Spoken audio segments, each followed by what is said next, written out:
Hello students, मैं हूं शाहनवाज राइन from commerce as. और आज हमारी जो वीडियो है वो 12th के अकाउंट्स के बच्चों के लिए बहुत इंपॉर्टेंट होने जा रही है, क्योंकि वीडियो पे हम बात करने जा रहे हैं how to score 100 out of 100 in 12th accountancy. जी हाँ, ये सीक्रेट जो आप लोग जानना चाहते हैं कि मैं क्या करूं, कैसे मेहनत करूं कि मेरे सीबीएसई बोर्ड्स में या मेरे बोर्ड्स में मुझे 100 आउट ऑफ 100 अकाउंट्स में स्कोर मिल जाए, और क्या आपके सीनियर्स ने किया है जिनसे उनके बहुत अच्छे स्कोर्स आए हैं। सो आज मैं इस वीडियो में मैं वो अनबॉक्स करने वाला हूं, वो सारे टिप्स को, उन सारे सीक्रेट्स को जो आप जानना चाहते हैं। और साथ ही साथ इस वीडियो के एंड में आपको मिलने वाली है कुछ बोनस टिप्स, तो आपको वीडियो पूरी देखनी होगी। साथ ही साथ आप लोगों का जितना प्यार हम लोगों को मिल रहा है, तो आपका जो मोटिवेशन हम लोग को मिल रहा है, तो इसी तरीके से अपना प्यार बनाए रखें, सपोर्ट बनाए रखें। हमारी वीडियोस को लाइक करें, शेयर करें, हमारे चैनल को सब्सक्राइब करें और बेल आइकन प्रेस करें ताकि आपको लेटेस्ट नोटिफिकेशंस मिल पाए। तो चलिए शुरू करते हैं आज की हमारी इस वीडियो को, how to score 100 out of 100 in 12th accounts. तो मैंने इस पूरी वीडियो को 7 पॉइंट्स में डिवाइड किया हुआ है। मैं आपको 7 मोस्ट इंपॉर्टेंट टिप्स देने जा रहा हूं, जिसको अगर आपने फॉलो कर लिया तो फिर आपके फुल मार्क्स आने से कोई नहीं रोक सकता। चलिए तो शुरू करते हैं। पहली जो टिप है वो है सिलेबस को बहुत अच्छे से समझना। अब अगर हम 12th अकाउंट्स के सिलेबस की बात करते हैं, इस साल के सिलेबस की बात करते हैं, जो आपको पढ़ना है वो है कि आपका जो पूरा का पूरा सिलेबस है वो 2 पार्ट्स में डिवाइडेड है, और जो थर्ड पार्ट है वो प्रोजेक्ट वर्क है। तो प्रोजेक्ट वर्क जैसे कि आप लोगों को पता ही है कि 20 मार्क्स का होता है, और जो आपका थियोरेटिकल पेपर होता है वो 80 मार्क्स का होता है। तो जो प्रोजेक्ट वर्क है उस पे अभी से थोड़ा थोड़ा सा काम करना शुरू कर दें। आपको एक 4 मार्क्स की फाइल बनानी है, आपको आपके स्कूल्स में आपके सीनियर्स के थ्रू ये फाइल कैसी होती है, क्या होती है, सब कुछ सारी इंफॉर्मेशन आपको गूगल पे भी मिल जाएगी कि फाइल कैसे बनानी होती है। बना लीजिए जल्द से जल्द, और अपने 12th जो अपने आपके अकाउंट्स के टीचर्स हैं उनसे इसमें हेल्प ले लीजिए, वो बिल्कुल हेल्प करेंगे।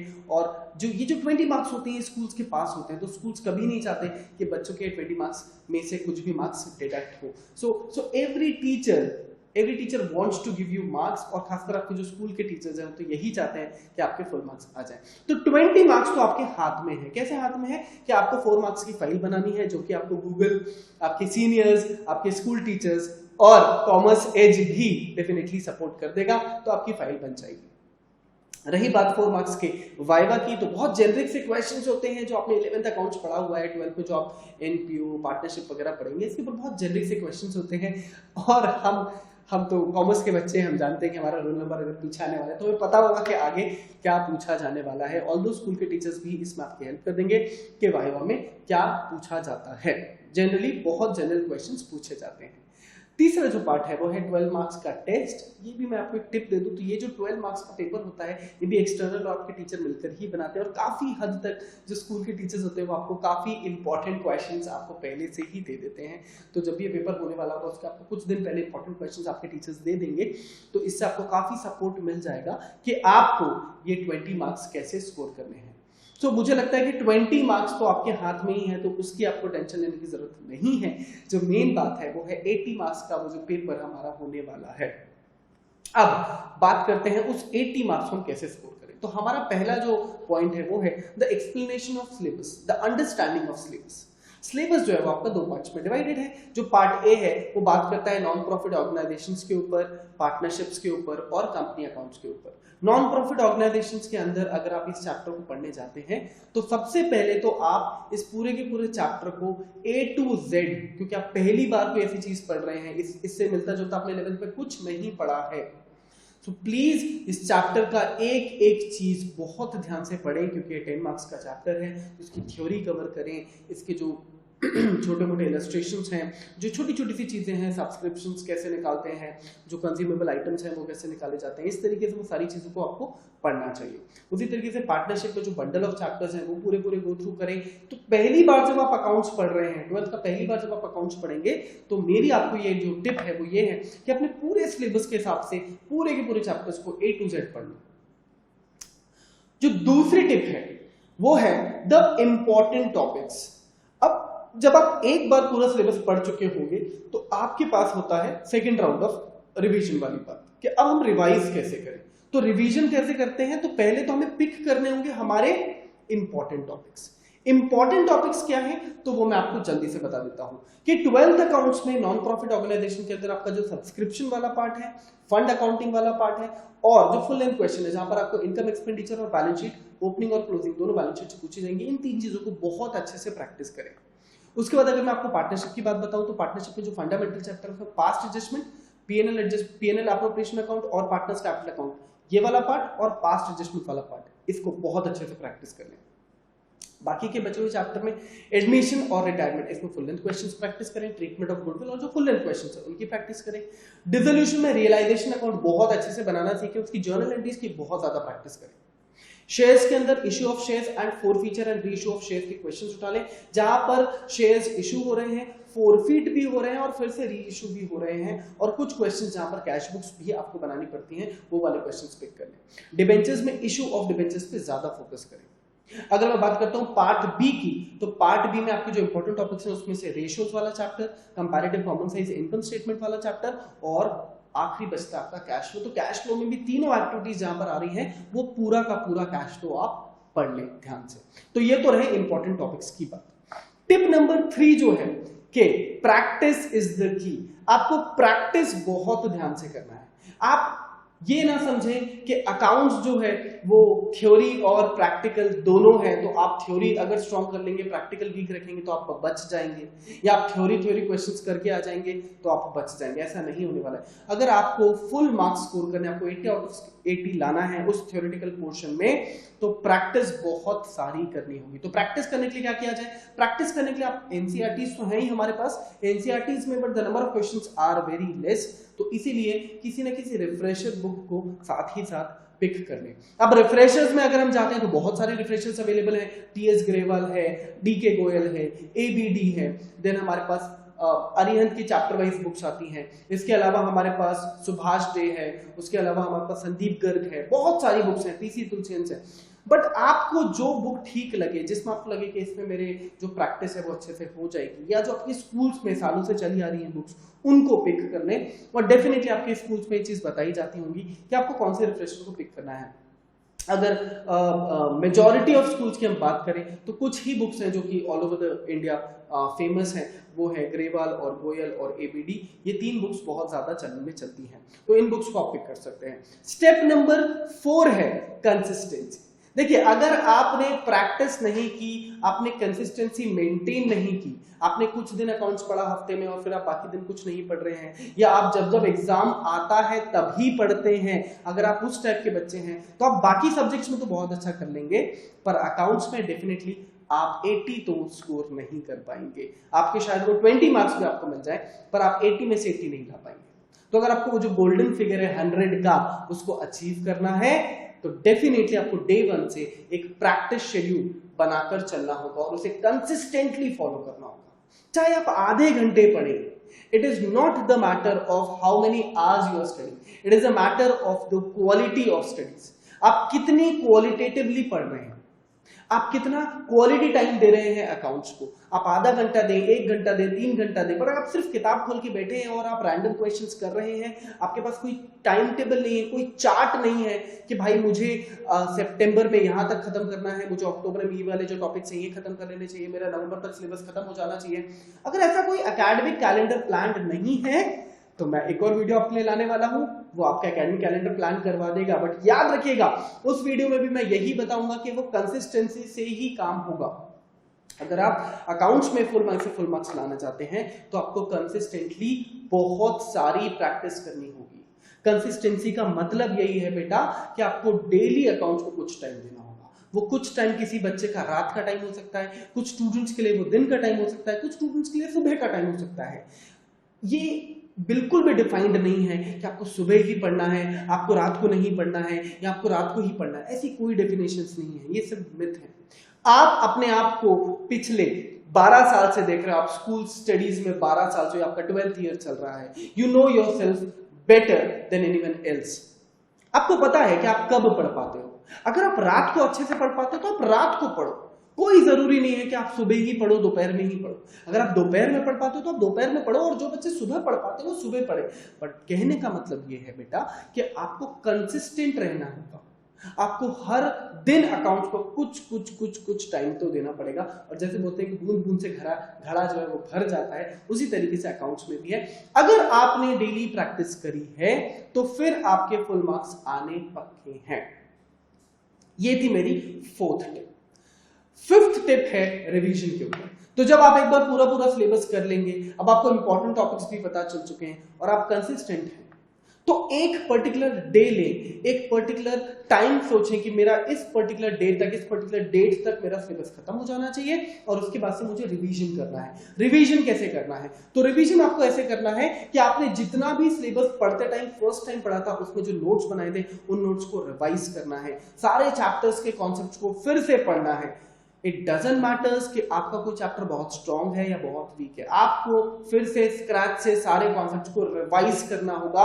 ट्रस्ट मी, अगर आपने रिवीजन नहीं किया तो आपकी पूरी मेहनत जो आपने फर्स्ट राउंड में की थी वो वेस्ट हो जाएगी। बहुत ध्यान से रिवीजन करना है, फिर से एनालिसिस करना है कि किस चैप्टर का कितने मार्क्स का क्वेश्चन आता है, कौन सा चैप्टर कितना मार्क्स कैरी करता है सिलेबस के अंदर, उस हिसाब से रिवीजन भी करना होगा।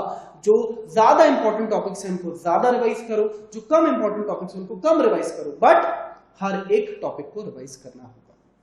बात करते हैं हमारी नेक्स्ट टिप की, वो है प्रीवियस ईयर पेपर्स। ये तो मतलब ब्रह्मास्त्र है आपके लिए।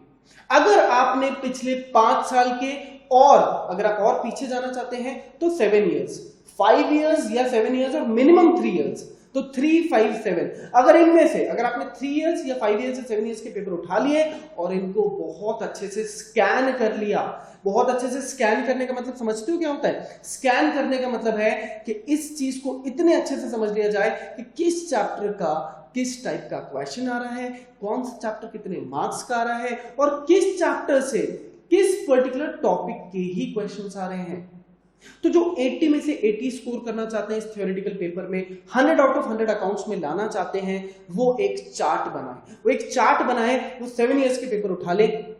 अब आप बोलेंगे सर सिलेबस चेंज हो गया है, सिलेबस हर साल चेंज होता रहता है, वेटेज चेंज हो जाता है। हाँ बिल्कुल होता है, बट 80% सिलेबस रिपीट होता है, सिर्फ 20% चीजें चेंज होती है। और इस साल भी 20%, 15% ही चेंज हुआ है। तो प्लीज मत घबराओ कि पिछले 7 साल में तो चीजें बदल गई होंगी, ऐसा नहीं हुआ है। हाँ, पिछले 7 साल में कहीं पे आपको एनपीओ दिखेगा 12th में, कहीं पे नहीं दिखेगा, सिर्फ उस चैप्टर में चेंजेस आए, थोड़ा बहुत शेयर और डिबेंचर्स में चेंजेस आए, पार्टनरशिप तो वही की वही है, कैश फ्लो स्टेटमेंट तो वही का वही है, कुछ चेंज नहीं हुआ है। तो प्लीज 7 इयर्स के पेपर्स को अच्छे से स्कैन करो। कैसे स्कैन करोगे? चेक करो किस चैप्टर से 1 मार्क का क्वेश्चन आया, कितनी बार आया और कैसा कैसा आया। चेक करो 3 मार्क्स के क्वेश्चंस कैसे होते हैं, चेक करो 4 मार्क के क्वेश्चंस कैसे होते हैं, 8 मार्क्स में क्या ऑप्शंस में आते हैं, हर बार क्या पेयर बना, क्या रिटायरमेंट और एडमिशन का ही पेयर बनता है, क्या रिटायरमेंट और डिसोल्यूशन का पेयर बनता है, क्या डेथ हमेशा 6 मार्क्स में आता है। ये सारी चीजों को बहुत ध्यान से स्कैन करो, हर पेपर को स्कैन करो, 7 इयर्स का वो पूरा का पूरा चार्ट बनाओ और हर चैप्टर के नाम लिखो और लिखो कि उस चैप्टर से कितनी बार कितने क्वेश्चंस आए। ऑटोमेटिकली जब आप ये स्कैन कर लोगे तो आपको पता चल जाएगा कि किस चैप्टर में से सबसे ज्यादा बार और कौन सा टॉपिक सबसे ज्यादा बार पूछा गया है। जिसके पास ये 7 इयर्स एनालिसिस होगा वो बाय डिफॉल्ट समझ गया होगा कि उसे क्या पढ़ना है और क्या नहीं। पर ये सब आपको तब करना है जब आप रिवीजन कर चुके होंगे। अगर आपने ये चेन ब्रेक की, अगर आपने स्मार्ट प्ले करने की कोशिश करी कि आप अभी से पेपर स्कैन कर लो और अभी से वैसे पढ़ने लग जाओ, तो मैं आपको एक चीज बता दूं कि अकाउंट्स में बेटा प्रोसेस होता है। अकाउंट्स ऐसा नहीं है कि आप एडमिशन में जाके सिर्फ एडजस्टमेंट ऑफ कैपिटल पढ़कर आ जाएंगे और आपको समझ में आ जाएगा। जब तक आपको वो रेशियोज निकालना नहीं आएगा, जब तक आपको ट्रीटमेंट ऑफ गुडविल नहीं आएगा, जब तक आपको ट्रीटमेंट ऑफ रिजर्व्स नहीं आएगा, आप एडजस्टमेंट ऑफ कैपिटल नहीं समझ सकते। और अगर आप समझने की कोशिश कर रहे हैं और आप अपने आपको ये चीज समझा रहे हैं कि मुझे समझ में आ रहा है, तो आप गलत कर रहे हैं बेटा। आप पेपर के टाइम पे ब्लंडर करने वाले हो। तो फंडामेंटल तो आपको अपने जो है वो बेस तो बिल्ड करना ही पड़ेगा। और वो कैसे होगा? जो मैंने आपको सबसे पहली टिप दी थी कि सिलेबस को बहुत ध्यान से देखते हुए और स्टेप बाय स्टेप सॉल्व करते हुए। अगर चैप्टर में 8 चीजें समझाई गई हैं तो उसके पीछे कोई लॉजिक है। उन 8 की 8 चीजों को पढ़ो, क्योंकि अगर वो नहीं पढ़ा तो आपकी जो बिल्डिंग है उसका फाउंडेशन ही बिल्ड नहीं हुआ। आपने सोचा कि इन 8 टॉपिक में से तो सिर्फ 3 टॉपिक इंपॉर्टेंट है तो मैं 3 ही पढ़ लेता हूं। ये तब कर पाओगे जब 8 के 8 पढ़ चुके होगे। अगर सिर्फ 3 पढ़ोगे तो वो 3 भी समझ नहीं आएंगे। तो ये था हमारा टिप नंबर 5 कि प्रीवियस ईयर पेपर्स पे बहुत डिटेल्ड एनालिसिस किया जाए। Once you are done with this, then आता है हमारा टिप नंबर 6, वो है कि sample papers, sorry tip number 7 वो है आपका सैंपल पेपर्स। ठीक है, सैंपल पेपर्स उठा लो। अब क्या होता है कि साल के एंड में हर एक पब्लिकेशन, हर एक ऑथर अपने सैंपल पेपर्स लॉन्च करता है। इवन सीबीएसई भी आपको कुछ मॉडल पेपर्स देता है, कॉमर्स एज भी आपको बहुत सारे सैंपल पेपर्स प्रोवाइड करवाने वाला है। तो इतने सारे सोर्सेज हैं आपके पास सैंपल पेपर्स के। सैंपल पेपर्स उठाएं, 5 सैंपल पेपर्स, स्टार्ट करें 5 सॉल्व्ड सैंपल पेपर्स से। पिक कर ले वो 5 सैंपल पेपर्स जिनका पूरा इलस्ट्रेटेड सॉल्यूशन भी हो। Never start with any unsolved paper, क्योंकि आपके कॉन्सेप्ट्स आप टेस्ट नहीं कर पाओगे। तो आपको पिक करने हैं 5 सॉल्व्ड सैंपल पेपर्स और उनका सॉल्यूशन भी निकाल कर रखना है। तो आपको उन सैंपल पेपर्स को पहले ध्यान से देखना है, समझना है कि इन 5 सैंपल पेपर्स में अगेन वही एनालिसिस स्ट्रैटेजी लगानी है कि क्या टॉपिक बार बार रिपीट हो रहे हैं, क्या चैप्टर का वेटेज ज्यादा है, कौन सा पर्टिकुलर टॉपिक है जो कि 8 मार्क्स में ज्यादा आता है, कौन सा टॉपिक है जो 6 मार्क्स में ज्यादा आता है। उन 5 पेपर्स को एनालाइज करो, चेक करो कि आपके वो सारे टॉपिक्स प्रिपेयर्ड हैं, क्या आप उन 5 के 5 सैंपल पेपर्स के हिसाब से जो इंपॉर्टेंट टॉपिक्स निकल कर आते हैं उनमें आप बहुत अच्छे से प्रिपेयर्ड हो। अगर आप हो तो फिर आप पूरे के पूरे 5 सैंपल पेपर्स सॉल्व करो। कोई टाइमिंग लिमिट मत लगाओ, पहले तो पेपर सॉल्व करो, बहुत ध्यान से उन 5 सैंपल पेपर्स को सॉल्व करो और अपने सॉल्यूशन को जो बुक का सॉल्यूशन है उसके साथ मैच करो कि आपका क्या स्कोर आ रहा है, क्या आप उस आइडियल सॉल्यूशन के आसपास हो।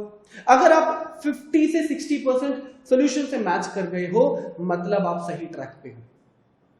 अगर आप उससे ज्यादा हो तो बहुत अच्छी बात है, बट आपका एटलीस्ट 50 to 60% जो सॉल्यूशन है वो मैच होना चाहिए आइडियल पेपर के सॉल्यूशन के साथ। सेकंड राउंड ये होगा कि आपको आगे के 5 सैंपल पेपर्स जो कि सॉल्व होंगे बट आपको उनका सॉल्यूशंस नहीं देखना है, आपको डायरेक्टली 1 by 1 पेपर को उठाकर सॉल्व करना है और फिर चेक करना है कि आपके क्या नंबर आ रहे हैं।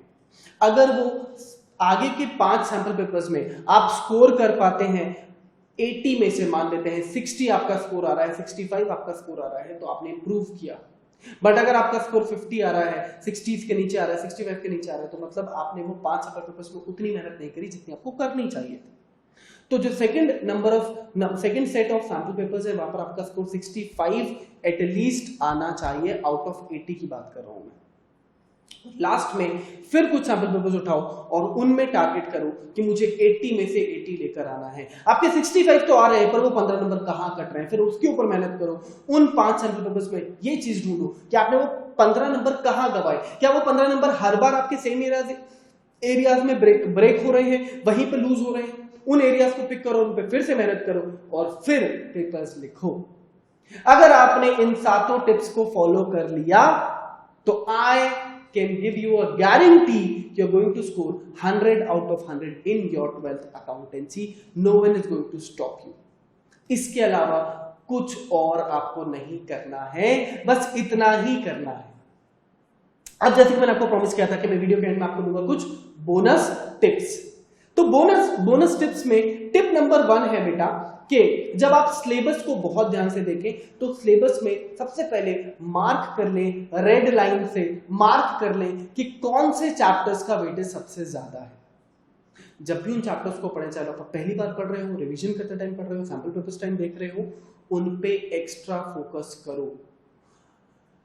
दूसरी बोनस टिप है कि जितने 8 मार्क्स और 6 मार्क्स के क्वेश्चंस हैं उनको सॉर्ट आउट कर लें और 8 मार्क्स और 6 मार्क्स के जितने इंपॉर्टेंट टॉपिक्स हैं उनको बहुत अच्छे से प्रैक्टिस कर लें। ट्रस्ट मी, 80 में से आपका 80 में से 50, 55 और इवन 60 मार्क्स का जो पेपर है वो आपको 8 नंबर और 6 नंबर के पेपर जो क्वेश्चंस हैं वही दिलवा देंगे, क्योंकि इनमें कहीं ना कहीं वो 4 मार्क के क्वेश्चंस भी कवर हो जाएंगे। टिप नंबर 3 है कि जब भी आप पेपर लिखोगे, सैंपल पेपर लिखोगे, तो अपने आप को टेस्ट करो, टाइमर लगाओ, स्टॉप वॉच लगाओ और 3 घंटे का नहीं बेटा, 2.5 आवर्स का। ये मेरी गोल्डन टिप है। हमेशा अकाउंट्स के पेपर को अटेम्प्ट करो 2.5 घंटे के हिसाब से। अब आप बोलेंगे 3 घंटे मिलते हैं पर मुझे 2.5 घंटे का सर क्यों बोल रहे हैं? उसके पीछे लॉजिक ये है कि पहला आधा घंटा आपका पेपर का नर्वसनेस में, इन्विजिलेटर के पेपर डिस्ट्रीब्यूशन में, कई बार हमारे चक्कर में वेस्ट हो जाता है। मान लो कि वो पेपर 2.5 घंटे का ही है, उस आधे घंटे को अपने दिमाग से डिलीट कर दो, आपकी स्पीड बढ़ जाएगी, आपका पेपर नहीं छूटेगा। This is my guarantee. तो हमेशा अकाउंट्स का पेपर 2.5 घंटे का लेकर चलो, 2.5 घंटे में ही पेपर सॉल्व करो। टिप नंबर 4 है आपके लिए कि जो पेपर का पार्ट आपको सबसे पहले बनता है, पेपर उठाओ, स्कैन करो और उन्हीं क्वेश्चंस को पहले बनाने में लग जाओ। कभी भी 1 मार्क क्वेश्चंस में ज्यादा टाइम मत दो। अगर 1 मार्क क्वेश्चंस में आप 1 लाइनर की जगह 3 लाइनर 4 लाइनर आंसर्स लिख रहे हैं तो याद रखें वो नंबर 1 नंबर का सवाल है, आपको 1 नंबर ही देगा। तो अगर आप 1 लाइन लिखकर आकर भी 1 नंबर ला सकते हैं और अगर आपने वहां पे 4 लाइन लिख दी तो आपने अपना टाइम वेस्ट कर दिया। हमेशा जान लगा देना, मेहनत करना कि 8 मार्क्स और 6 मार्क्स को बहुत अच्छे से प्रेजेंट करो, उनके सॉल्यूशंस पे बहुत मेहनत करो। बट 1 मार्क, 3 मार्क और 4 मार्क इनको आप कम इंपॉर्टेंस दें। पहले आपको 8 मार्क्स और 6 मार्क्स को बहुत इंपॉर्टेंट देना है, इनके सॉल्यूशंस को बहुत अच्छे से डिजाइन करना है, बहुत अच्छे से रिप्रेजेंट करना है और फिर बचते हैं हमारे 1 मार्क, 3 मार्क, 4 मार्क। इसके ऊपर हम कैसे काम करें? तो 4 मार्क के जो सवाल हैं अगर वो जर्नलिटिक्स का, जो जर्नल के फॉर्मेट प्रॉपर्ली ड्रॉ करें, वर्किंग्स अगर वहां पे पूछी गई तो वर्किंग्स डालें। 3 मार्क में अगर जर्नलिटी के क्वेश्चन है, जर्नलिटी बहुत ध्यान से बनाएं और 1 मार्क में जितना सवाल है उतना ही लिखकर आए। 1 मार्क का मतलब ही होता है कि वो आपसे आपका कंटेंट टेस्ट करते हैं, आपका कॉन्सेप्ट टेस्ट करते हैं। वो नहीं जानना चाहते आपसे पूरी थ्योरी। अगर 1 लाइनर आंसर में आपका जवाब पूरा आ सकता है तो उसे 1 लाइन में खत्म करें। ये थे मेरी 7 important, most important tips to score 100 out of 100 in 12th accountancy with some of the bonus tips. Hope आपको ये सारी टिप्स बहुत सारी फायदा पहुंचाएंगी और आप लोग इन सारी टिप्स पे काम भी करोगे और अपने फ्रेंड्स के साथ भी ये टिप्स को शेयर करोगे। अभी आधा ही साल हुआ है, अभी बहुत सारा टाइम है आपके पास, अभी कुछ नहीं बिगड़ा है। आप सारी की सारी टिप्स को अभी से, आज से अप्लाई करने में लग जाइए, ठीक है? And my best wishes are with you all and I wish आप सभी के 100 में से 100 आ जाए 12th अकाउंट्स में। मैं हूं शाहनवाज राइन कॉमर्स एज से और अगर आपको मेरा वीडियो पसंद आया हो तो लाइक करें, शेयर करें, सब्सक्राइब करें, हमारे चैनल का बेल आइकन प्रेस करें फॉर लेटेस्ट नोटिफिकेशंस और ऐसी ही बहुत सारी और वीडियोस हम आपके लिए लाते रहेंगे, इसलिए प्लीज हमारे साथ जुड़े रहें। अगर आपको पसंद आता है तो प्लीज हमें मोटिवेशन देने के लिए कमेंट सेक्शन में जाके कमेंट्स भी करना ना भूलें। Thank you for joining me.